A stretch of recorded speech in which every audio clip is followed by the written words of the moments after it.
반갑습니다. 산골의 아침입니다. 오늘 말씀 에베소서 2장 5절 말씀 한 번 더 보겠습니다.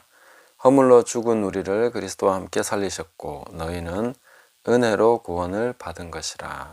아멘. 여기서 그리스도와 함께 죽었다 하는 부분에 대해서 어제도 살펴봤는데 오늘은 제3의 회방꾼, 악한 영에 대해서 혹 이런 부분에서 악한 영이 우리에게 영향을 줄 수 있는 부분이 있는가 하는 것을 살펴보면서 내가 혹시 그 악한 영의 영향 때문에 이렇게 되는 거 아닌가 하는 걸 한번 함께 생각해 보려고 합니다.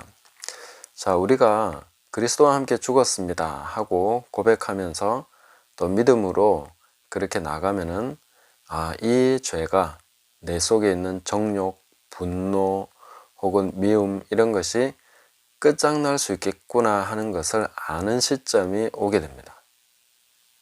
예수님과 함께 십자가에 못 박혔으니까 이제 이 부분에 대해서 믿음으로 계속 바라보면서 기도하면서 나갈 때에 나는 죽었다 하는 것이 이제 이해가 되고 받아들여질 수 있는 그런 단계가 왔을 때에 그때에 어떤 이상한 현상 혹은 이상한 것이 있습니다. 그게 뭐냐면 그게 굉장히 기뻐야 되는데 지금까지 내가 이 분노 때문에 이것 때문에 이렇게 힘들어하고 많은 사람들을 괴롭게 하고 내 삶이 망가지고 이렇게 경건의 삶이 엉망이 되어 왔는데 이제 이거 끝낼 수 있겠구나, 정말 이게 끝나는 게 맞구나 하는 것을 알게 됐을 때 이상하게도 너무 싫다는 거죠. 이게 기뻐야 되는데 이게 너무 감격스럽고 이게 너무 감사하고 그래야 되는데 너무 싫다.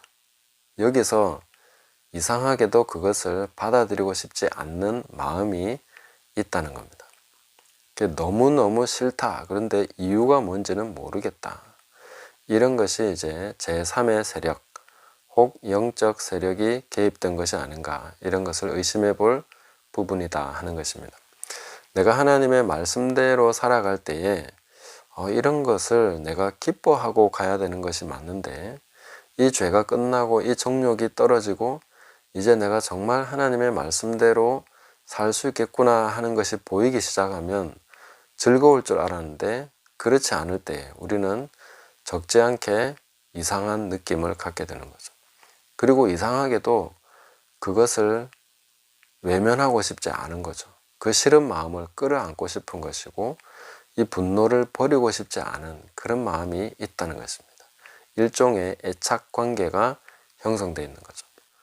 아이가 엄마를 좋아하고 엄마 없으면 울고 엄마만 찾고 하는 그런 거 있지 않습니까? 그 애착 관계가 형성되어 있을 때는 왜 엄마만 자꾸 찾지? 얘는 왜 자꾸 아빠만 찾지? 이렇게 할 때에 그거에 대해서 설명할 수 있는 게 별로 없습니다. 그냥 그걸 애착 관계라고 하는 거거든요.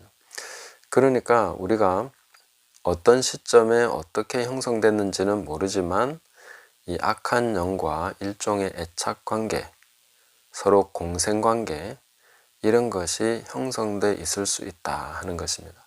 그것이 내 삶에 수시로 개입하면서 내 삶을 분탕질하고 또 엉망으로 만들어버리고 주변 사람들에게 상처를 입히고 하나님에 대해서 왜곡된 이미지를 심어주고 이런 것들을 했을 수 있다.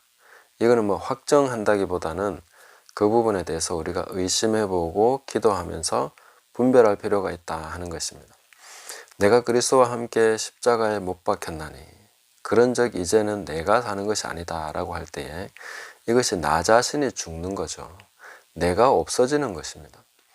그것이 로마서 7장에서 말하는 죄라고 하는 나 자신일 수도 있지만 또 악한 세력과 연합된 나 자신, 애착관계가 형성되어 있는 그런 경우에는 좀 더 강력한 저항이 일어나겠죠. 나 자신이 죽는 것을 그냥 보고 있을 사람은 없습니다. 그게 그래 쉽게 끝나는 게 아니거든요. 그게 정말 쉽고 기쁘기만 한 거라면 누구나 다 그렇게 할 수 있었겠죠. 그러나 죽는 것을 누가 좋아하겠습니까? 내가 사라지는데 누가 그걸 좋아하겠냐는 거죠. 그 죄라고 생각하고 그걸 깨달았지만 그건 진짜 나로 인식되어 있는 나 자신이기 때문에 예자지만 그건 정말 나하고 오랫동안 살아온, 그리고 어떻게 보면 거듭난 나보다 더 역사가 오래됐죠. 거듭난 나보다 역사가 오래됐기 때문에 그 부분에 대해서 더 깊은 관계가 형성되어 있습니다. 버리는 것이, 죽게 놔두는 것이 정말 쉬운 것이 아니다. 그게 즐거운 것이라고 생각할 수 없습니다. 정말 기쁜 마음으로 십자가 지고 가라 이렇게 말하고 있지만 자기가 죽는 것을 좋아하는 사람이 누가 있겠습니까? 죽는 것이 그렇게 쉽다면 다 죽었겠죠. 그러나 그건 정말 쉬운 것이 아니다. 그리고 거기에 숨어있는 복병, 회방꾼이 있다, 제3의 세력이 있다 하는 것을 우리가 한 번쯤 생각해보고 또 분별할 필요가 있다는 것입니다. 그럼 어떻게 해서 그런 것이 형성될 수 있었겠는가? 한 3가지 정도로 나누어서 생각해 볼 수 있습니다. 하나는 트라우마입니다. 내가 어렸을 때 성장 과정 속에서 어떤 굉장한 충격, 끔찍한 경험, 혹은 뭐 아주 깊은 상처를 받는 그런 일들이 있었을 때에 그것을 통해서 뭔가 악한 영이 개입할 수 있습니다. 그냥 상처만 받았다고 해서 악한 영이 개입하는 것은 아니고 그 상처를 무마시키기 위해서, 혹은 그것을 연민과 여러 가지 다양한 것으로 스스로를 감싸주면서 자기 연민과 이런 것들에 빠져서 그걸 하나의 어떤 그 강력한 에너지로서 이 삶에 있어서 동력으로 활용하게 될 만큼 그렇게 자기 자신에게 큰 역할을 하게 놔둬버리면 그게 이제 계속해서 자라서 거기에 기생하는 그런 악한 세력이 있게 된다 하는 것을 우리가 생각할 수 있겠습니다. 또 하나 생각할 수 있는 것은 반복적인 경험입니다. 그냥 늘상 생활하는 생활 속에 녹아있는, 뭐 그냥 우리가 살고 있는 환경 자체가 악한 영, 마귀가 조성한 환경들이 많기 때문에 그런 것들을 계속 경험하고 반복, 누적 이렇게 되는 동안에 자기도 모르게 그냥 악한 세력의 영향을 스스럼 없이 받아들일 수 있는 그런 것이 돼버린다는 것이죠. 그래서 계속 누적되는 것이 아주 위험한 그런 상황인 거죠. 그래서 우리가 일주일에 한 번씩 예배를 드리고 또 하나님께서 이스라엘 백성들에게 1년에 3번씩 절기를 지키라 이런 식으로 명하시는 이유가 뭐겠습니까? 그냥 가만히 있으면 흘러가기 때문에 그 반복되는 경험 속에서 누적되는 환경 속에서 계속 그냥 녹아 들어가기 때문에 계속 리프레시하는 게 필요하다는 거죠. 그래서 절기가 필요하고 그래서 주의를 정확하게 우리가 지켜내는 이런 부분도 필요하다 하는 것을 알 수가 있겠습니다. 그래서 3번째로 우리가 볼 수 있는 것은 잘못된 가르침입니다. 귀신도 가르치죠. 귀신의 가르침을 쫓으리라 이렇게 말씀하셨는데 그 가르침은 굉장히 강합니다. 강력하기 때문에 그 가르침은 어떤 확신을 줍니다. 그 확신 속에서 행하기 때문에 그 잘못된 가르침에서 벗어나는 것은 참 쉽지가 않습니다. 그 논리가 있고 결과가 있습니다. 또 그 잘못된 가르침이라고 해서 그에 따른 결과가 없는 것이 아닙니다. 해보니까 그런 결과가 나오거든요. 그러니까 믿는 거죠. 이런 식으로 계속 강화되어 온 그런 것들이 있습니다. 특히 잘못된 가르침 안에는 또 4가지 정도로 볼 수 있는데 그냥 환경 속에 있는 잘못된 가르침입니다. 이게 반복된 경험과 비슷하긴 하지만은 그런 것을 통해서 학습이 된다는 것이죠. 어떤 자기도 모르게 이론이 형성되어 있습니다. 그런 이론이 그냥 환경 속에서 습득되는 이론이 있는 것이죠. 그래서 자연스럽게 그 이론을 따라서 악한 영을 수용하게 되는 이런 결과가 올 수 있다 하는 것이고, 또 암시라는 것이 있습니다. 그러니까 하나님에 대해서, 인간에 대해서 자기도 모르게 배우는 과정 속에서, 예를 들면 뭐 학교 교과 과정에서는 하나님이 아예 없기 때문에 진화론을 가르치고 이렇기 때문에 그 많은 암시들이 계속해서 주어집니다. 하나님이 없다는 것. 이런 식으로 계속 암시가 주어지기 때문에 나중에 다 배우고 나서 보면 대놓고 하나님은 없어, 기독교는 가짜야, 뭐 이렇게 말하지는 않았지만 그냥 그 누적된 암시 때문에 나중에는 하나님을 부정하게 되는, 괜히 하나님을 원망하고 있는, 또 하나님에 대해서 아주 부정적인 견해를 갖고 있는 그런 자신을 보게 되는 것이죠. 또 이런 것들이 있다는 것입니다. 또 인간에 대해서나 마귀에 대해서나 전부 다 그런 암시들이 있습니다. 그리고 뭐 음모론이나 이런 것들 보면은 알게 모르게 마귀를 굉장한 존재로 그렇게 암시하고 있습니다. 마귀는 뭐든지 할 수 있을 것처럼, 그런 식으로 그 계획을 완전히 성취할 수 있을 것처럼 그런 식으로 암시를 주는 것이 음모론 속에 많이 있습니다. 이런 걸 우리가 암시들을 아주 주의해야 된다 하는 것이고요. 그 세 번째로는 이제 죄의 핑계가 있죠. 가르치면은 죄에는 항상 논리가 따라옵니다. 자기 확신이 없이는 그 죄를 범죄하기가 상당히 어렵거든요. 그래서 그 확신을 가질 수 있는 논리가 있습니다. 아무리 나쁜 짓을 해도 그 논리가 있다는 거죠. 핑계 없는 무덤이 없다는 그런 말이 있는데 전부 다 자기 핑계가 있습니다. 네, 그런 것들을 또 회파할 수 있는 그런 게 필요하죠. 그리고 아주 뭐 잘 짜여진 철학적인 사상 이런 거죠. 요즘 포스트 모더니즘 이런 거 이제 뭐 절대적인 것은 없는 거야. 절대적인 것은 절대로 없어. 그럼 자기만 절대적인 거죠. 이런 논리나 사상들이 이제 잘못된 가르침에 포함되어 있습니다. 그리고 남녀 관계에 있어서 잘못된 가르침들이 있기 때문에 부부 관계에 있어서 또 부부 싸움을 할 때에 성경적인 그런 것과 반대되는 식으로 생각을 하면서 싸우게 되는 거죠. 그 논리를 가지고 막 부부 싸움을 하게 되는 것입니다. 자, 이런 식으로 갔을 때 아까 이제 트라우마에서 약간 빠진 부분이 있는데 그 트라우마를 통해서 뭔가 하나의 씨앗이 심어지고 거기서 이제 막 쓴뿌리가 자라게 되죠. 그 트라우마를 통해서 사람들을 보고 트라우마를 통해서 하나님을 보고 트라우마를 통해서 다른 대상들을 계속 보다 보면은 쓴뿌리가 계속 자랍니다. 왜곡된 이미지, 왜곡된 생각들이 자기도 모르게 계속 심어지게 되고 막 그 깊이 뿌리를 내리게 되는 거죠. 거기서부터 온갖 나쁜 것들이 계속 생성되게 되는 이런 것입니다. 마치 대나무가 자라는 것처럼 그런 식으로 되죠. 대나무는 뿌리부터 쫙 뻗어갑니다. 그래서 대나무 뿌리를 보면 정말 굵직하고 튼튼하게 이런 식으로 계속 뻗어나갑니다.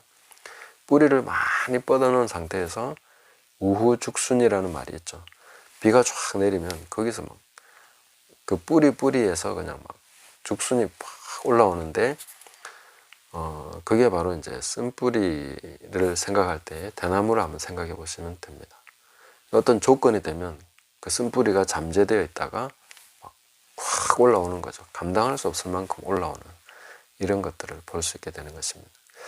그래서 우리가 이 악한 영이 그냥 오는 것이 아니라 항상 생각을 통해서 그리고 그 생각을 받아들이는 나 자신의 어떤 열려있는 그런 잘못된 그런 것들이 있다는 거죠. 그런 잘못된 그 생각을 받아들이는 그런 받아들일 수밖에 없는 그런 환경이 내 마음속에 조성되어 있을 때 그럴 때에 이제 악한 영이 영향을 주게 되는 거죠.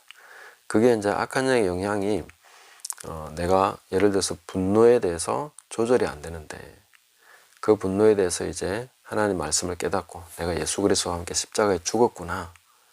그것을 이제 정말 하나님 말씀대로 내가 믿겠다 하고 믿으면 이해가 옵니다. 그 이해가 올 때에 엄청난 저항이 있는 거죠. 내 속에서. 그 저항이라는 것이 어떤 식으로 오겠습니까? 너무 싫은 마음. 제가 우리 아이들에게 가르칠 때에 싫어하는 그게 바로 마귀다. 너희들 싫어하는 마음 가지면 항상 혼나게 되는 거다. 이렇게 이제 제가 이야기를 해줍니다. 그 왜 싫은가 보면 예를 들어서 남편과 싸우는데 내가 분노가 너무 심해요. 아이들이 잘못하는 것에 대해서 너무 분노 게이지가 높아요. 비정상적으로 막 분노한다는 것이죠. 근데 그것을 안 하려고 했을 때 이게 안 할 수 있구나 하는 것을 깨달았을 때에 여러 가지 그 순간에 오는 확 돌아가는 생각들이 있습니다. 그 남편이 나 때문에 편안해지고 나 때문에 기뻐하게 되고 내가 만약에 분노하지 않으면 혜택을 받게 되는 사람들의 사람들을 생각할 때 그게 싫은 거죠. 아주 못된 마음 같은 것인데, 그러나 내가 화내지 않고 다른 사람들을 잘 배려하고 부드러워지면 너무 편안해할 인간들이 싫어지는 거죠.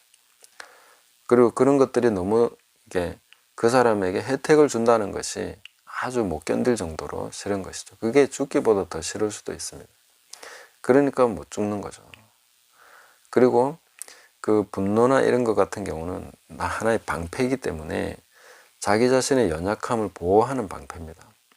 그래서 때로는 분노가 필요하긴 한데, 그러나 그것이 하나의 방어 기제가 되어 있을 때는 막 그냥 자기도 싫은 것이 막 튀어나오기 때문에 다른 사람 막 사랑해야 될 사람들을 상처 주고 있다는 게 뻔히 보이지만, 그런 것들을 내가 멈출 수 있고 이게 없어질 수 있다는 것을 깨닫는 순간 오히려 아이러니한 그런 감정들이 솟구치면서 그것을 거부하는 마음, 그것이 정말로 이루어지는 것이 기쁘지 않은 마음, 이런 것이 있습니다. 그게 이제 그런 것이 예수 그리스도와 함께 십자가에 다 죽어야 되는 것들입니다. 그 마음이 죽어야 되는 거죠. 그리고 하나님을 기뻐하고 하나님을 사랑하는 것, 그런 마음이 죽도록 내버려 둬야 됩니다. 십자가에서 아무리 살려달라고 아우성쳐도 그냥 내버려 둬야 됩니다. 외면해 버려야 되는 것이죠. 십자가는 하나님께서 집행하십니다. 그때 내가 스스로 도망가지 않으면, 그것을 싫어해서 내가 피하지 않는다면 하나님께서 끝장을 내실 것입니다. 믿음으로 계속 하나님을 바라보시고 하나님을 기뻐하고 하나님 말씀대로 성취하는 것을 기뻐하는 마음을 달라고, 그래서 그 기쁜 마음으로 그렇게 십자가를 지고 갈 수 있도록 기도하셔야 됩니다. 그리고 그런 너무 싫어하는 마음에서 나온 그 이미지들이 있습니다. 그것은 가짜입니다. 그렇게 되지 않을 것입니다. 그건 거짓말입니다. 마귀의 거짓이 거기에 심겨져 있는 것입니다. 내가 만약에 분노하지 않으면 사람들이 나를 무시할 거야. 저 사람이 너무 기뻐하고 막 그렇게 나 때문에 편안해지는 게 견딜 수 없어. 그동안에 나에게 해코지 한 게 얼만데, 내가 너 때문에 힘든 게 얼만데, 너도 당해야 돼. 이런 복수 심리와 용서하지 못하는 마음, 이런 것들이 계속 있는데, 그렇게 복수하고 그렇게 막 계속 공격하고 분노로서 그렇게 되받아치고 해줬을 때에 이게 정말 내가 원하는 결과가 나오는 것이냐? 그게 아니라는 거죠. 여기에서 진짜 믿음이 필요합니다. 내가 죽을 때에 하나님께서 역사하신다. 그걸 믿어야 되는 것입니다. 십자가에서 죽으심으로 열매가 되는 것이죠. 그것은, 그 열매라는 것은, 생명은 하나님의 역사입니다. 내가 죽을 때에, 내가 이것이 정말 해결이 되고 해결이 났을 때에 그 결과에 대해서 하나님이 주시는 아름다운 결과를 믿을 수 있어야 되는 것이죠. 그것을 바라보면서 기뻐하는 것입니다. 마귀는 너가 그렇게 죽어버리면, 너가 그런 거 내려놓고 하지 않으면 사람들이 너를 얼마나 무시할지 아느냐.